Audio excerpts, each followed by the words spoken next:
وادخلوا الباب سجدا وقولوا حطة نغفر لكم خطاياكم وسنزيد المحسنين فبدل الذين ظلموا قولا غير الذي قيل لهم فأنزلنا على الذين ظلموا رجزا من السماء بما كانوا يفسقون. آج کا ترجمہ شروع کرنے سے پہلے یہ اعلان کرنا چاہتا ہوں کہ آج کی کلاس جب ختم ہوگی یعنی 1 گھنٹے کی، اور جب ہمارے سعید جسوال صاحب انگلی اٹھاتے ہیں کہ 1 منٹ باقی رہ گیا، اس وقت میں اسی طرح حسب سابق السلام علیکم کہہ کے سامعین اور ناظرین سے اجازت چاہوں گا، لیکن آپ لوگ یہاں بیٹھے رہیں کیونکہ اس کے مان بعد کل کی کلاس بھی آج ہی منعقد ہو رہی ہے. کچھ انتظامی تبدیلیوں کی وجہ سے کل بروز جمعہ یہ کلاس منعقد نہیں ہو سکتی، اس لیے کل کی ریکارڈنگ ہم آج ہی کریں گے. تو جب میں السلام علیکم کہہ کے رخصت ہوں گا ٹیلی ویژن پر دیکھنے والوں سے، تو آپ لوگ جو کلاس میں بیٹھے ہوئے ہیں وہ اسی طرح حسب سابق بیٹھے رہیں، اور 1 گھنٹہ اور کل کی کلاس بھی آج ہی کریں گے، اور پھر دوبارہ رخصت دی جائے گی کیونکہ ٹیلی ویژن والوں نے تو دوسرا سبق نہیں دیکھا ہوگا. یہ اب اسی طرح سمجھ لیں. دوسری بات یہ ہے کہ مختلف لوگوں کی طرف سے کبھی ٹیلی فون پر، کبھی فیکس کے ذریعے، کبھی خطوں کے ذریعے کلاس سے متعلق بعض دفعہ سوال بھی پیدا ہوتے ہیں، بعض مشکلات کا اظہار کیا جاتا ہے.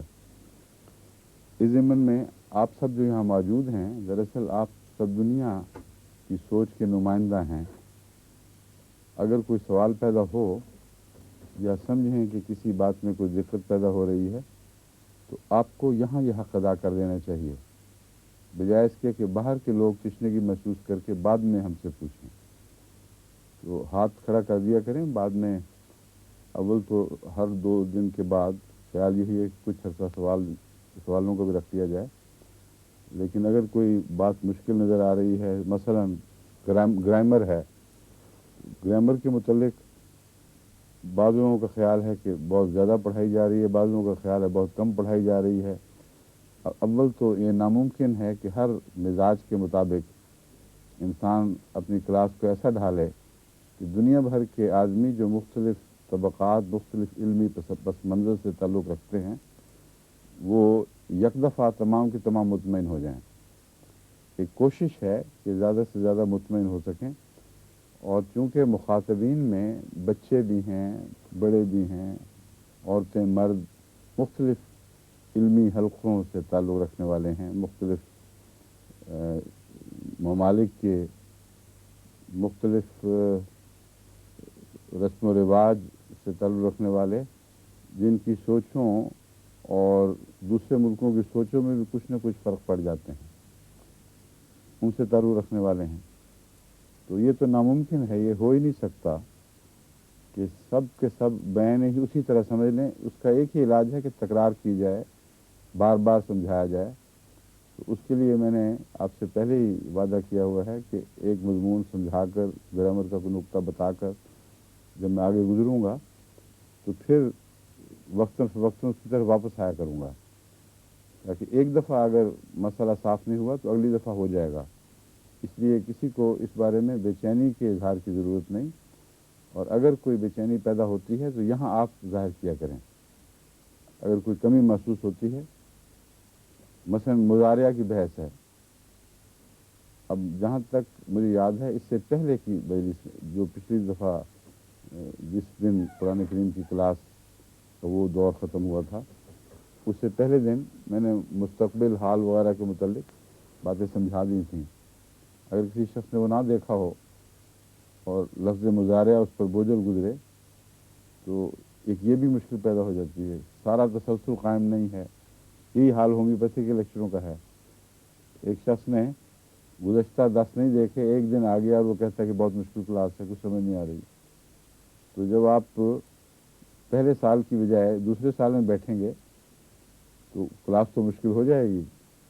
اس لیے ان سب باتوں کو ملحوظ رکھیں سامعین اور ناظرین اور کوشش کریں کہ اگر کوئی لیکچر مس ہو گئے ہیں نہیں وہ سن سکے یا دیکھ سکے تو وہ طلب کریں اپنے انتظام سے. ہر دنیا کی جماعت میں ان کی ریکارڈنگ کا انتظام ہو رہا ہے یا ہونا چاہیے کم سے کم.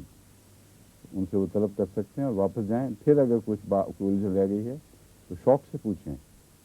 میں کسی کو منع نہیں کر رہا, لیکن میں بتا رہا ہوں کہ بہت سی الجھنیں اور سوالات کم ہو جائیں گے اگر اس طریق کو کی پیروی کریں جو میں نے آپ کے سامنے کھول دیا ہے. یہاں اول نمائندگی کریں سب دنیا کی, تاکہ آپ سمجھ لیں کہ اگر آپ سب کو سمجھ آ رہی ہے تو امید ہے کہ سب کو دوسروں کو بھی آ رہی ہوگی, اور ابہام ہے تو وقت پہ دور کر دیا جائے. اس کا فائدہ یہ ہے کہ بعد کے آنے والے سوال بعض وقت کئی سبقوں کے بعد آتے ہیں.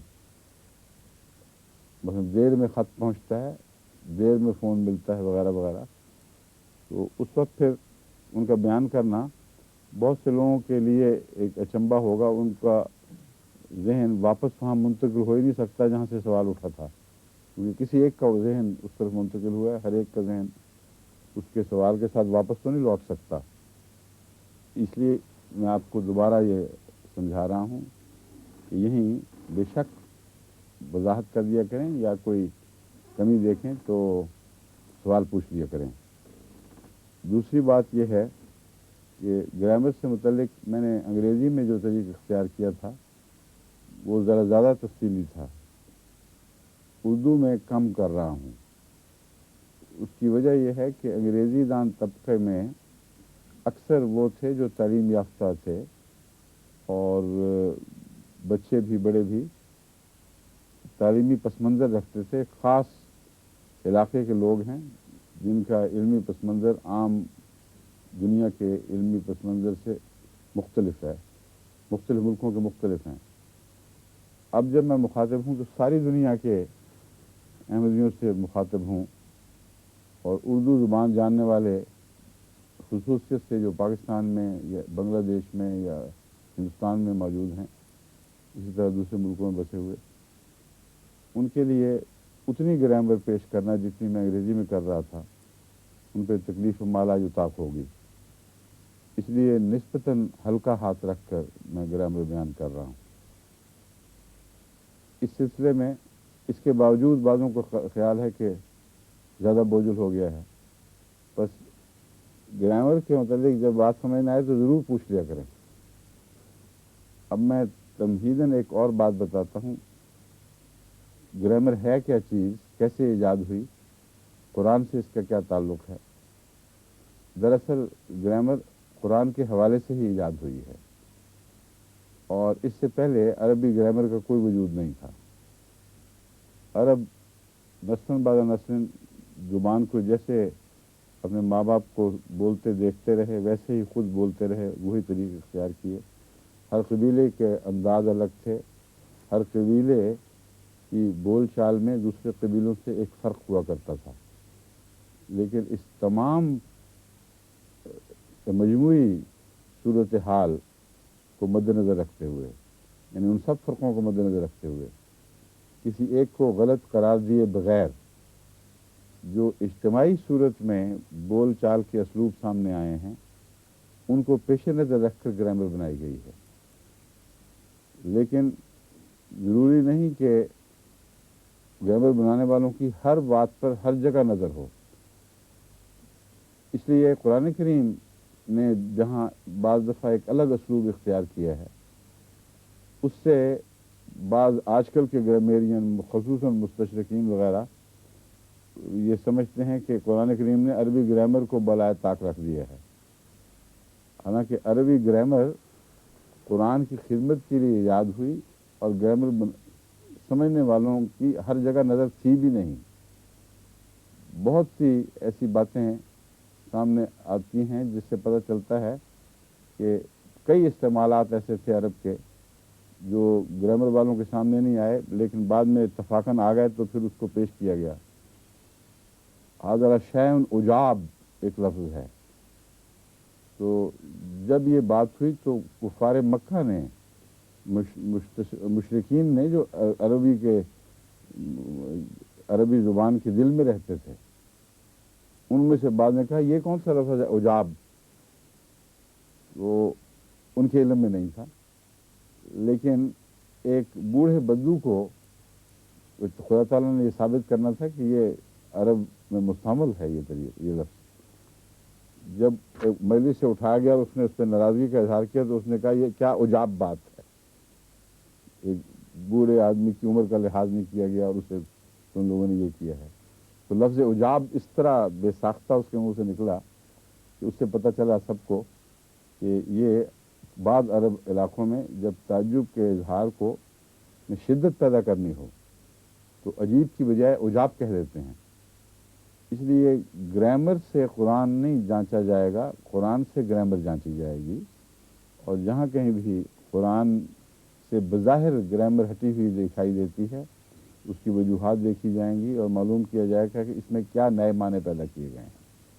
یہ اصولی ہدایت ہے گرامر کے متعلق۔ اب دو حصے ہیں گرامر کے، ایک کو صرف کہتے ہیں، ایک کو نحو۔ صرف کس چیز کو کہتے ہیں؟ صرف ہیرنے پھیرنے کو کہتے ہیں، بدلنے بدلنے کو۔ اور نحو کے متعلق میں بعد میں بتاتا ہوں کہ کیا لفظ ہے، کیوں گرامر میں اس نے جگہ پائی۔ ہر دنیا کی زبان میں گرامر اسی طرح دو حصوں میں تقسیم ہوتی ہے۔ ایک وہ مضمون جس میں لفظ انفرادی طور پر ڈھلتے ہیں، جیسے اینٹیں تھاپی جاتی ہیں اور پھر ان کو آگ میں پکایا جاتا ہے، اور مختلف شکلوں کی چیزیں بنائی جاتی ہیں مٹی سے اور ان کو آگ میں پکایا جاتا ہے، کبھی برتن کی شکل بنائی جاتی ہے، کبھی کچھ اور۔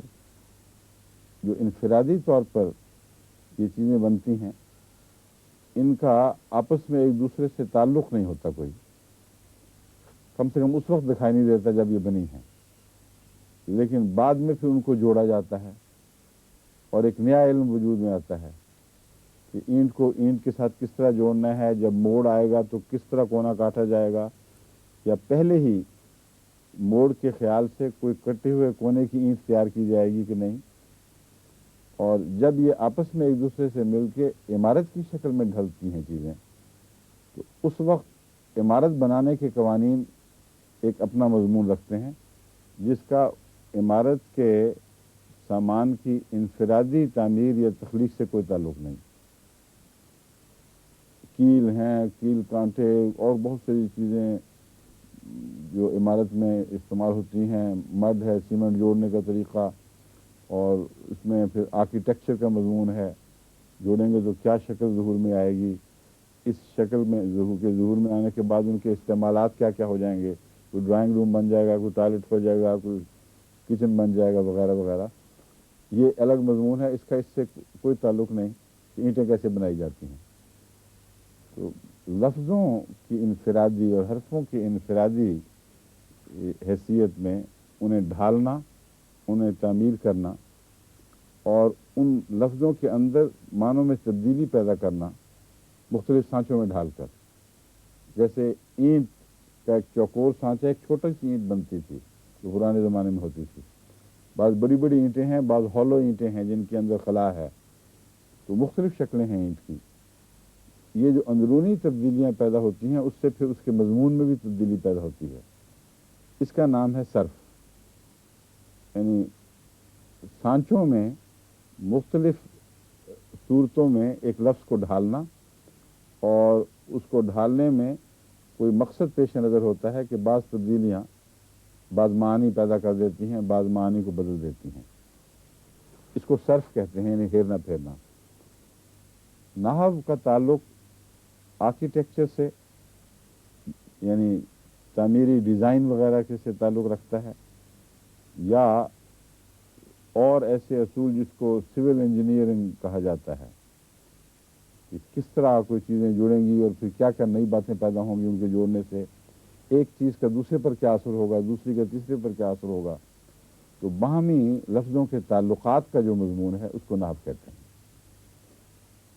لفظ نحو بھی اسلام کی ایجاد ہے، کیونکہ بیان کیا جاتا ہے کہ حضرت علی رضی اللہ تعالیٰ عنہ کو یہ خیال پیدا ہوا کہ بہت سے ایسے نئے علاقے فتح ہو چکے ہیں جن کی زبان مختلف تھی، اور انہیں قرآن کریم کا علم دینے کے لیے لازم ہے کہ اس علم کو ایک ایسی صورت میں پیش کیا جائے جس کی مدد سے قرآن کریم کے معانی کو سمجھنا آسان ہو جائے۔ ابھی گرامر کا کوئی وجود نہیں تھا، نحو کوئی پیدا نہیں ہوئی تھی، تو حضرت علی رضی اللہ تعالیٰ عنہ نے جس عالم کو ہدایت دی کہ اس طرح کرو اور اس طرح کرو، تو بار بار لفظ نحو استعمال فرماتے تھے، نحو کو میں نے ایسے اور ایسے، پھر اس کو یوں کرو، پھر اس کو یوں کرو، یوں ہاتھوں کے اشاروں سے بھی، اور نحو نحو نحو کا لفظ، تو نحو کا لفظ اتنی دفعہ استعمال ہوا کہ جس عالم کے سپرد تھا کہ یہ گرامر کی یہ شاخ بنائے اور ترتیب دے، اس نے اس کا نام ہی نحو رکھ دیا۔ اس طرح کہ عربی اگر سمجھنی ہے تو اس طرح سمجھو۔ تو نحو ان کے جو انفرادی حروف ہیں یا کلمات ہیں، ان کے باہمی تعلقات کو ترتیب دینے کے قوانین کا نام ہے، اور اس سے جو نئے نتائج پیدا ہوتے ہیں ان کا نام ہے۔ اب میں آپ سے پوچھتا ہوں کہ آپ سے جب میں نے پوچھا کہ بتائیں یہاں فلاں کی حالت کیا ہے، فاعلی حالت کیوں ہے اور مفعولی حالت کیا ہے، تو یہ جو مضمون ہے اس کا آپ کے خیال میں کس سے تعلق ہوگا؟ نحو سے کہ صرف سے؟ امام صاحب اور دیگر تعلیم یافتہ جو عربی کی تعلیم یافتہ ہیں ان کے بغیر، ان کے سوا دوسرے بتائیں۔ صرف سے؟ اچھا، اور نحو سے؟ ساری عورتوں نے مشترکہ طور پر صحیح لفظ کہا ہے، اور سارے مردوں کی نمائندگی میں ایک ہی بولا اور غلط بولا۔ تو اس سے اندازہ کرنے جو دور بیٹھے ہوئے ہیں ان کو بعض دفعہ بات سمجھ نہیں آ رہی ہوگی، یہ مثال دے رہا ہوں، تو وقت کھول دینی چاہیے۔ اس کا نحو سے تعلق ہے، کیونکہ دو لفظوں کے آپس کے تعلقات میں جو تبدیلیاں پیدا کی ہیں اس کا علم نحو سے تعلق رکھتا ہے۔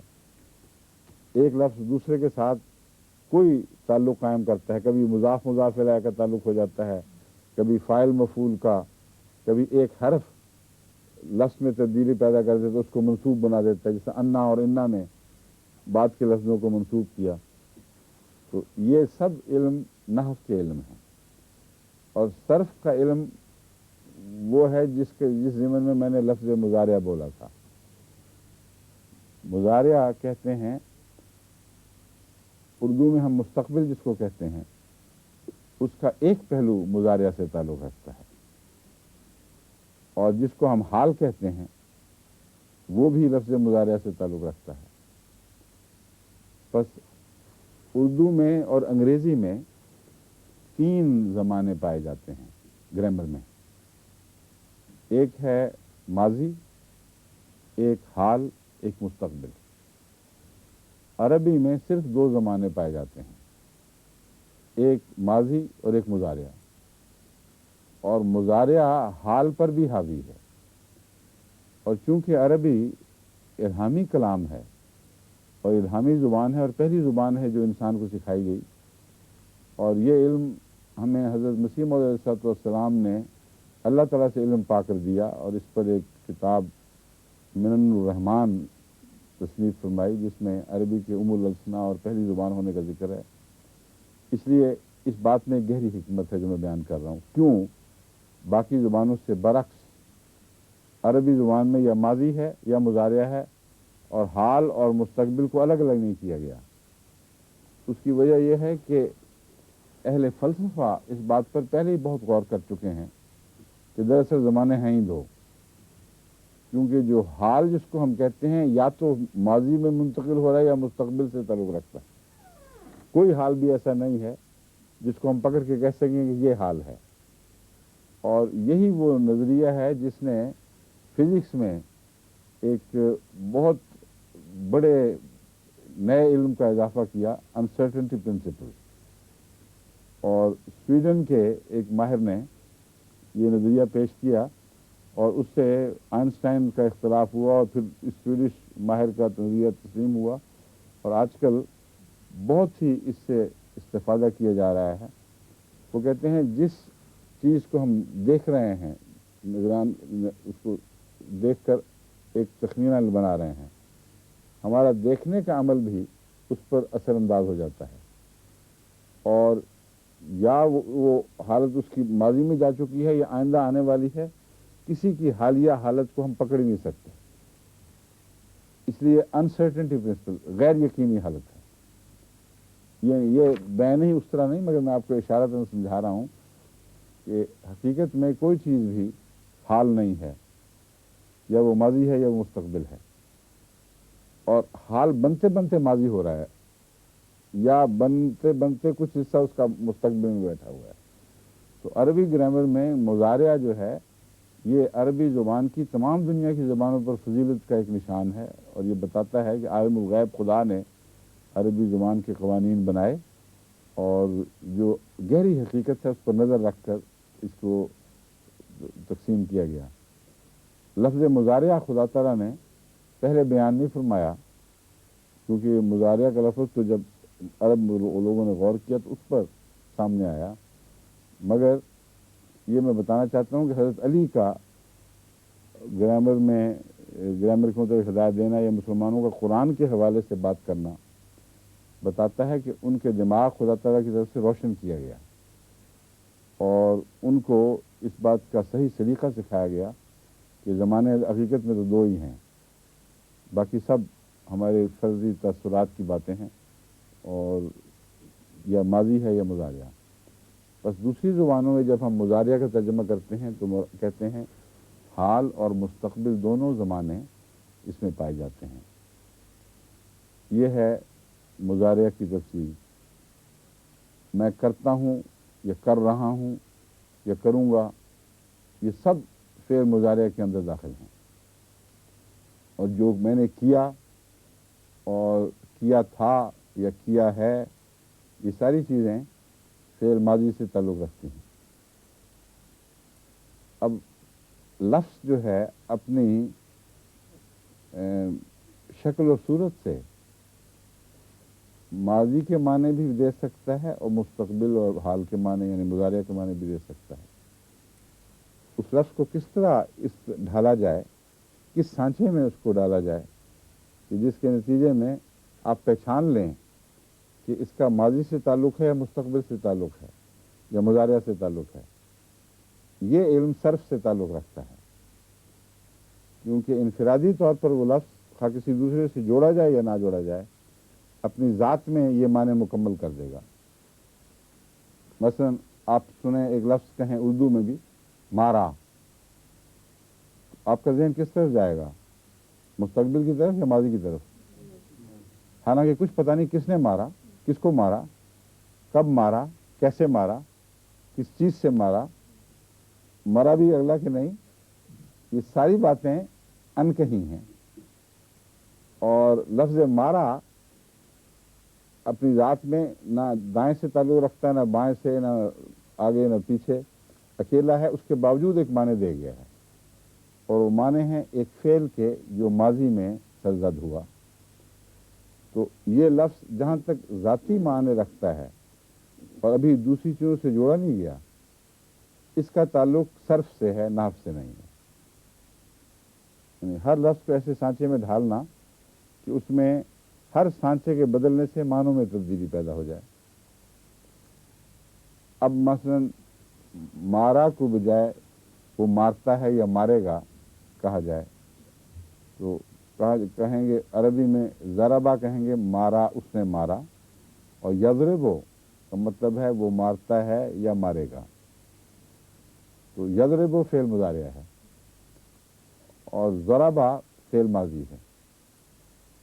اب یضربو میں مضارعہ کا مفہوم پایا جاتا ہے، لیکن مارے گا یہ کچھ پتہ نہیں کون مارے گا، کیسے مارے گا، لیکن عربی میں ایک ہی لفظ کے اندر اس کے تغیر کے نتیجے میں زائد معانی پیدا کیے جا سکتے ہیں۔